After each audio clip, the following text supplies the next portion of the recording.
Hello guys, in today's video I'm going to show you how to fix Valorant freezing in mid-game. First, click here and go to services. After that, scroll down until you find Windows Update.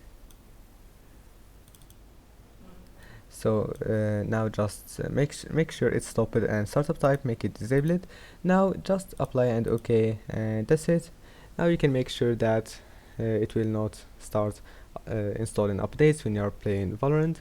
And after that, if you are using an HDD, all you have to do is scroll up until you find sysmain, double click on it and stop it, and then startup type, make it disabled, click apply and OK. And if you are using SSD, don't touch it, it's like that.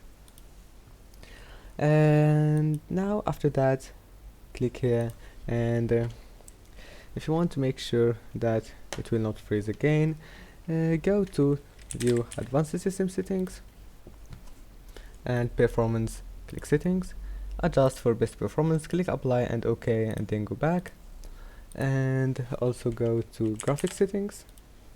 Now if you want to overclock your GPU, enable this one and then restart your computer after that. And now I hope that can help you.